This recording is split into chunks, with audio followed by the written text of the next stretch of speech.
Hey, bonjour et bienvenue dans le quart d'heure neuro. Cette semaine, on a encore un invité et cet invité, c'est Sean. Alors, Sean va se présenter, mais si vous ne le connaissez pas, c'est le bon moment de rester connecté parce qu'il a un super podcast qui est vraiment bien, très qualitatif et il propose en plus des petites formations qui sont tout aussi bien. Donc voilà, restez pour ce petit quart d'heure où vous allez découvrir Sean, un petit peu son parcours avec la préparation physique et voilà, donc je vous souhaite une bonne découverte. Vas-y, tu peux te présenter et Super, bienvenue à toi. merci les gars de m'accueillir. Ça fait plaisir de discuter avec vous aujourd'hui.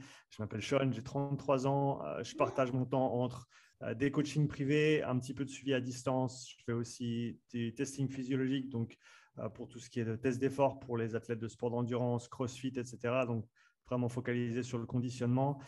J'ai, comme tu l'as dit, également un podcast, une chaîne YouTube que j'anime fréquemment et j'ai récemment commencé à lancer des formations en ligne également pour les gens que ça intéresse. Donc, voilà un petit peu tout ce que je touche à l'heure actuelle.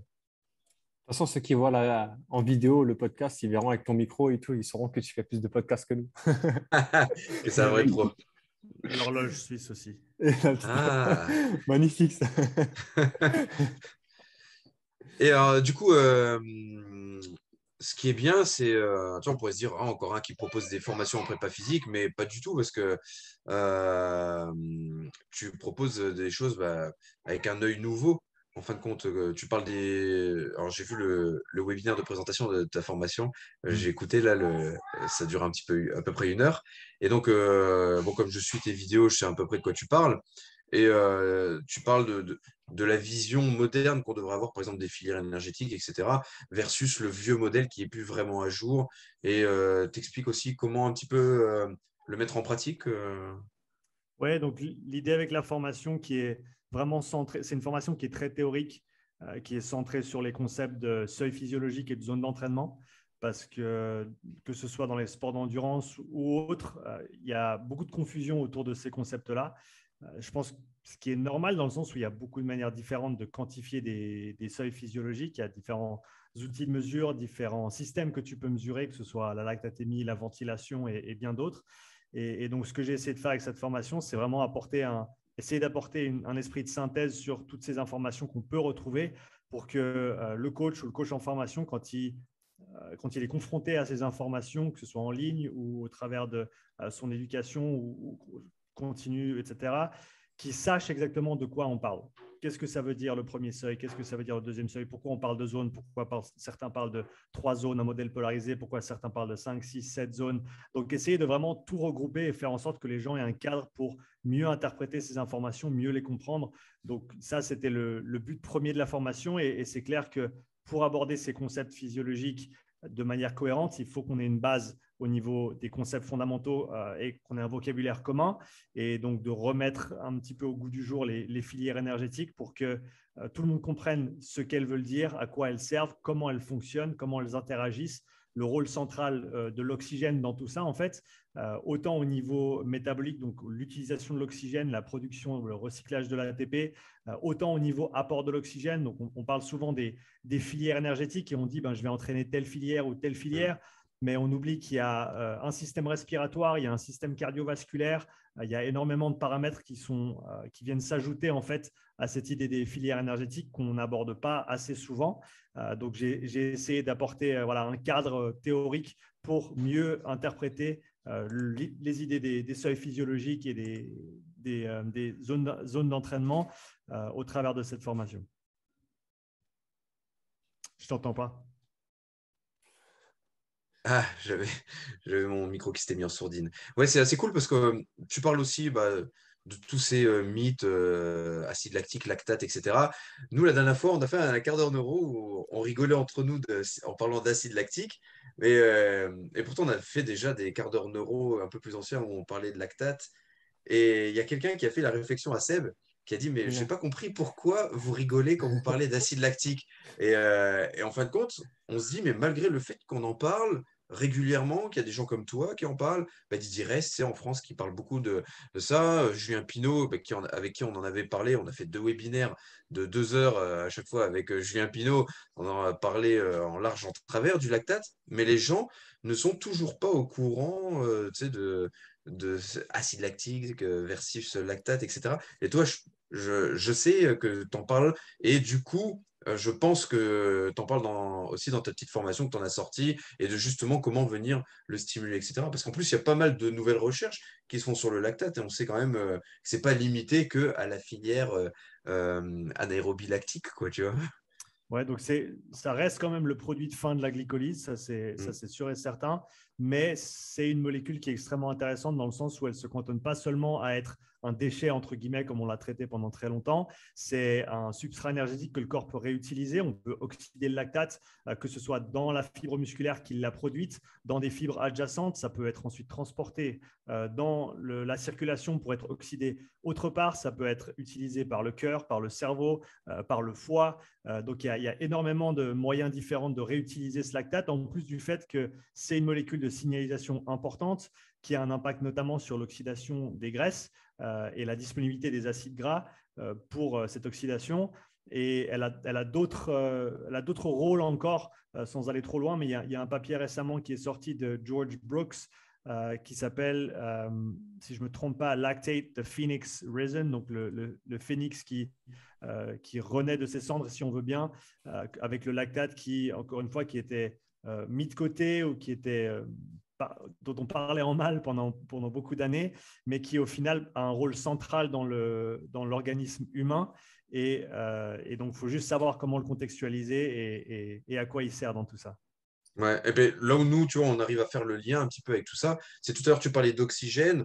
Pour nous, l'oxygène, c'est super important parce que c'est le fuel du cerveau. Et tu parles de lactate. Et le lactate, on sait qu'en fonction des transporteurs qui vont être utilisés, ça va aussi venir impacter au niveau du cerveau. Et ça peut avoir des choses assez intéressantes pour nous. Ça va optimiser au niveau de tout ce qui est anxiété, etc. Et là-dessus, c'est super positif parce que pour la reprogrammation neuroposturale, on va avoir besoin de jouer sur ces facteurs émotionnels, mais sur tout ce qui est énergétique, en fin de compte, dans le corps.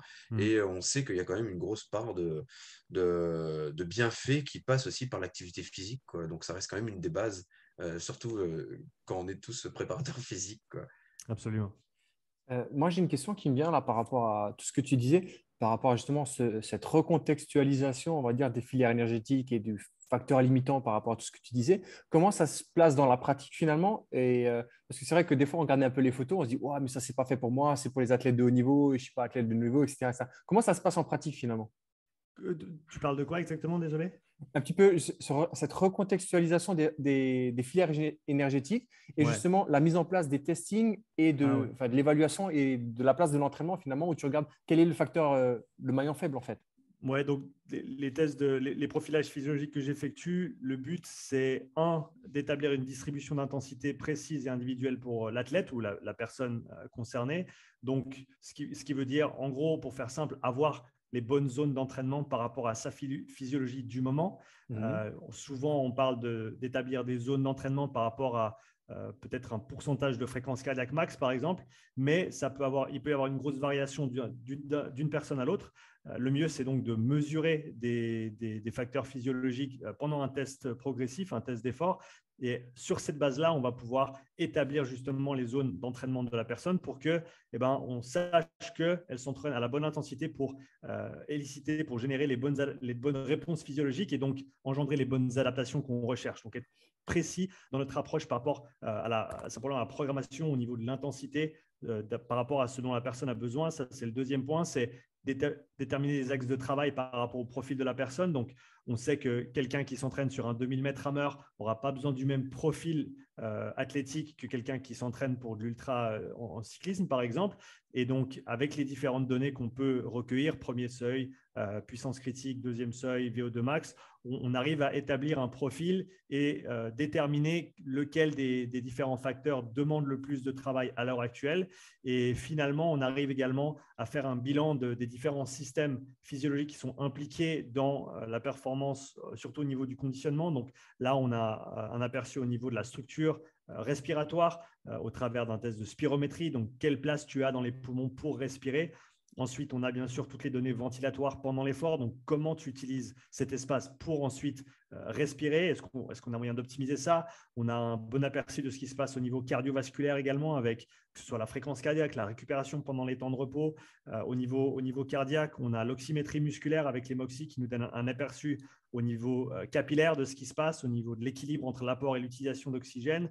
On a bien sûr, et ça c'est un facteur qui est toujours à mon avis qui n'est pas assez souvent mis en avant, c'est le contexte de l'athlète, c'est-à-dire son passé d'entraînement sur ces 2-3 derniers mois, savoir qu'est-ce qu'il a fait, qu'est-ce qu'il n'a pas fait, qu'est-ce qu'il aime faire, qu'est-ce qu'il n'aime pas faire, parce que très souvent, même les réponses de ce dont il a besoin ou ce dont elle a besoin se trouvent dans cet historique, parce que voilà, pour les athlètes qui s'entraînent en autonomie, ben, souvent ils vont faire ce en quoi ils sont bons ou alors ce qu'ils aiment faire, et ils vont avoir tendance à laisser certaines choses de côté, ce qui en général ressort de manière assez claire pendant un test comme celui-ci. Et donc, l'idée après, c'est de donner soit à l'athlète, soit au coach qui travaillerait avec cet athlète, un bilan complet qui permet de, comme je l'ai dit, orienter les intensités d'entraînement de manière individuelle et deux, d'orienter le travail de manière spécifique par rapport à ses besoins.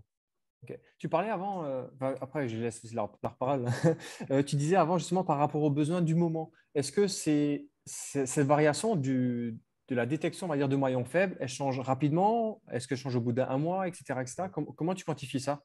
Pour faire simple, moins tu es entraîné, plus ça va changer vite. Okay. D'accord, c'est clair que si tu es un athlète de haut niveau, eh ben, le changement va prendre peut-être 4 mois, 6 mois, 12 mois pour se manifester véritablement parce qu'ils sont déjà un tel niveau par rapport à leur potentiel ultime que le temps d'adaptation, on va dire la charge d'entraînement nécessaire pour engendrer les adaptations est énorme et donc prend beaucoup de temps. Pour quelqu'un qui est un petit peu plus nouveau, eh ben, ces changements peuvent arriver un petit peu plus vite. On peut avoir des augmentations de VO2 max qui se font en matière de semaines.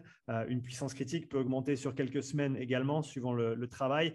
Un premier seuil, par exemple, là, ça va prendre plus de temps parce que c'est vraiment des adaptations qui sont métaboliques, qui sont structurelles au niveau densité capillaire, densité mitochondriale, fonction mitochondriale. Ces choses-là prennent beaucoup de temps. Donc, pas tous les éléments évoluent à la même vitesse.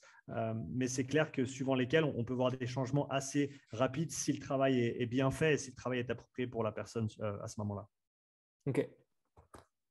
Super intéressant. Enfin, moi, Et est-ce que après, je leur laisse vraiment la parole.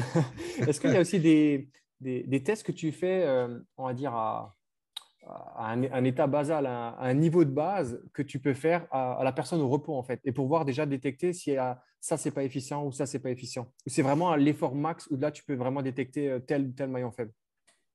C'est une bonne question. Le test de spirométrie, il se fait au repos. Donc ça, c'est pour tout ce qui est de la capacité respiratoire, comme je l'ai dit avant. Les autres tests, en fait, c'est nécessaire de voir comment les différents systèmes physiologiques interagissent à une certaine intensité d'effort pour pouvoir en tirer des conclusions. Il y a des études intéressantes qui se passent en ce moment au niveau fonction mitochondriale qui potentiellement seraient accessibles au niveau de tests d'hyperémie réactive. Donc, en gros, tu fais un garrot. Attention, faites pas ça chez vous si vous n'avez pas ce que vous faites. Tu fais un garrot et en gros, avec le MOXY, qui est un outil de mesure qui te permet de visualiser l'équilibre entre l'apport et l'utilisation d'oxygène au niveau local. Donc, tu le mets par exemple sur ton quadriceps. Tu ferais un garrot au niveau de la jambe. Ce que tu vas voir, c'est que tu vas couper le flux sanguin qui arrive dans la jambe, c'est-à-dire qu'il va y avoir plus que, entre guillemets, l'utilisation d'oxygène qui est active, on n'a plus d'apport et donc ce qu'on voit c'est une courbe qui descend progressivement et au moment où tu relâches cette occlusion, on va avoir une remontée rapide du fait de simplement avoir réactivé cet apport d'oxygène, en plus du fait d'avoir complètement vasodilaté ces vaisseaux, du fait que l'oxygénation tombe, c'est un des mécanismes que le corps utilise. En gros, quand tu n'as plus assez d'oxygène, il va ouvrir les tuyaux pour en amener plus, pour faire simple. Et donc, au travers d'un test comme celui-ci, là, je l'ai grandement simplifié, mais au travers de ce genre de test, on arrive gentiment à trouver des manières de quantifier la fonction mitochondriale Ça, c'est des choses qui ne sont pas encore à maturité. C'est encore c'est assez tôt encore dans le processus, mais ça envisage de belles choses pour l'avenir, de pouvoir potentiellement quantifier ces choses-là sur une personne sans avoir besoin de faire de tests d'effort. Ça peut être intéressant, surtout à mon avis, en complément à un test d'effort actif, parce que c'est quand même important de voir la personne dans la situation dans laquelle elle va se trouver pendant un événement compétitif, par exemple, pour pouvoir évaluer ses performances. Ok, merci. Cette fois-ci, je peux vraiment les laisser poser leurs questions. Romain, tu as éteint ton micro, on ne t'entend pas. Pardon. Moi, j'ai une question. On utilise beaucoup en fait la respiration à la base de notre entraînement en RNP. Et je sais que tu as pas mal testé en fait autour de l'entraînement en résistance respiratoire avec les différents outils et tout. Qu'est-ce que ça a apporté de concret sur le terrain? Alors, sur le terrain, ce que j'ai pu voir avec les quelques athlètes que j'ai suivis qui ont mis en place ces protocoles d'entraînement, c'est déjà une amélioration considérable au niveau du ressenti de la respiration. Et on sait que la perception d'effort et la respiration sont intimement liées. Donc, si tu as de la peine à respirer, tu vas avoir un ressenti qui est plus dur, entre guillemets. Donc, déjà, simplement avoir, à mon avis, un meilleur contrôle, une meilleure conscience de comment tu respires, où tu respires aussi, parce que l'air, on peut le mettre dans plein de petits endroits différents. Donc, voilà, non seulement au niveau conscience, au niveau mécanique, donc la mécanique respiratoire, respirer entre guillemets de manière optimale. À mon avis, il n'y a pas de respiration qui est fausse, c'est toujours par rapport au contexte de la personne sur le moment, mais il y a définitivement des manières de respirer qui fonctionnent mieux de manière générale, qui sont plus propices à la performance. Et donc, il y a déjà ça, une amélioration considérable au niveau de l'économie, surtout en course. La course à pied semble, bien sûr, avec la stabilisation de la colonne qui doit prendre place pendant un effort de course, c'est clair qu'un diaphragme qui est plus endurant, qui est plus fort, va certainement pouvoir soutenir un mouvement comme celui-ci. Donc, des athlètes de CrossFit notamment qui avaient beaucoup de mal à maintenir, par exemple, une fréquence cardiaque équivalente à leur zone 2, à leur zone d'endurance fondamentale pendant la course à pied. Ils étaient presque obligés de marcher ou d'aller faire une marche avec un sac en montagne, par exemple, pour qu'ils se trouvent dans la bonne zone. Avec quelques semaines d'entraînement respiratoire, ils avaient des battements en fréquence cardiaque qui étaient réduits de l'ordre de 5 à 10 battements pour une vitesse donnée, ce qui est assez considérable quand même, avec un travail qui n'est pas non plus extrêmement chronophage ou extrêmement difficile au niveau de l'effort. Cela dit, tu remarques aussi pour les gens qui le font pour la première fois, souvent une grosse fatigue qui survient après un entraînement respiratoire, parce que pour beaucoup, on n'a pas l'habitude d'utiliser notre diaphragme de manière on va dire spécifique, ou d'isoler notre diaphragme et les autres muscles respiratoires, les intercostaux, internes, externes, etc. Et quand tu passes un petit peu de temps à te focaliser là-dessus, voilà, il y a des effets assez intéressants. Aussi, une capacité à maintenir des volumes respiratoires plus conséquents pendant un effort soutenu. Donc là, encore une fois, que ce soit sur un effort de CrossFit ou quelque chose d'un petit peu plus simple, entre guillemets, comme le vélo ou la course à pied. Donc, pouvoir maintenir un volume respiratoire conséquent à des fréquences respiratoires qui sont hautes, par exemple, ça, c'est quelque chose que tu peux entraîner de manière isolée, spécifique avec un de ces outils qui aura ensuite un transfert sur l'effort dynamique. Si tu regardes au niveau de la recherche sur l'entraînement du système respiratoire ou de la musculature respiratoire, les effets sont assez clairs au niveau de la performance. C'est des gains qui sont de l'ordre de quelques pourcents, donc ce n'est pas énorme non plus, mais pour certains, quelques pourcents, c'est considérable. C'est clair. Après, ça va dépendre de la personne. Je pense qu'il y a des gens qui auront un gros avantage à travailler leur système respiratoire, ou peut-être qu'ils pourront en tirer plus que d'autres. Je pense pas que tout le monde répond de la même manière, et ça, c'est le cas avec tout type d'entraînement. Donc, ça, il faut se le dire, c'est pas une pilule magique. Mais je pense que comme modalité d'entraînement complémentaire à tout le reste, comme modalité d'entraînement pour maintenir une certaine endurance et une certaine intensité aussi au niveau du système respiratoire, que ce soit pendant des périodes où tu fais moins d'intensité, pendant des périodes où tu es peut-être blessé. Je l'utilise moi personnellement plus en échauffement. Donc, par exemple, avant de faire une séance de sprint répété, je sais que je vais devoir respirer très, très fort et très, très vite pendant ces efforts extrêmement intenses. Et alors, je peux faire ça sur le vélo en échauffement, mais on sait que tu as les jambes qui brûlent, ensuite tu as le cœur qui bat fort, et ensuite tu as le système respiratoire qui prend le dessus. Donc, pour y arriver, il faut presque se fatiguer un petit peu trop, à mon avis, sur un effort qui va être court comme ça. Donc, ce que je fais, c'est que je m'échauffe sur le vélo au niveau musculaire, au niveau cardiaque, et je passe 2-3 minutes avec le sac pour faire quelques respirations. D'abord, focaliser sur le volume, ensuite focaliser sur la fréquence et le volume, parce que je sais que je vais taper des fréquences dans les 40-50 respirations minutes à la fin de mon sprint, et je sens que ça m'aide à simplement être chaud au niveau respiratoire et être prêt pour fournir cet effort sans avoir besoin de me mettre trop dans le dur sur le vélo. Donc, il y a certainement des aspects de récupération qui sont importantes, qui sont intéressantes également avec ces outils respiratoires. Donc, je pense qu'il y a plein d'avenues à explorer. Il y a encore trop peu d'informations pour tirer des conclusions solides, mais je pense qu'il y a des choses intéressantes pour les gens qui sont motivés à faire le travail. Ok, merci. Merci. Super, ça me paraît bien complet. Ça donne vraiment envie d'aller encore De ouf. plus loin De ouf. et du coup de foncer sur la petite formation. Ce qui pourrait être sympa, je pense, c'est Sean, si tu arrives à envoyer le lien de la formation à Seb. Ouais. Et comme ça, on le mettra directement sur notre YouTube et sur nos pages qu'on va partager. Ça serait cool. Avec Donc plaisir. voilà. Donc Avec grand voilà, plaisir. c'est super. Et c'est vraiment toujours agréable de t'entendre parler de ça parce qu'on sent que tu es passionné Il y a de la et que passion tu derrière, vraiment, c'est ça qui est ouais, beau. et que tu es vraiment complet sur le sujet. Donc c'est super cool. Et je pense qu'on pourrait presque faire plus qu'un, Ouais, qu'un petit quart d'heure pour après faire nous les liens avec la soyons RNP fous, s'il y a derrière qui est beaucoup de énorme. demandes, on fera un webinaire. Yes. Ah bah Quand vous voilà, les voulez, les gens gars. ont qu'à interagir. Ça pourrait être cool. Quand vous voulez. Yes, bah avec plaisir. Bon, en tout cas, merci beaucoup pour ta présence, pour nous avoir accordé un petit peu de temps dans ta journée, parce que je sais qu'elles sont bien chargées, tes journées aussi. Oui. Donc, bah, c'est super. Et en attendant, bah, si vous voulez retrouver Sean, on vous mettra les liens vers ses pages YouTube, Instagram et compagnie. Et on se retrouve très bientôt pour la suite des quarts d'en haut. Allez, à plus. Salut. Merci, Salut. Sean. Ciao, ciao. Merci, les gars.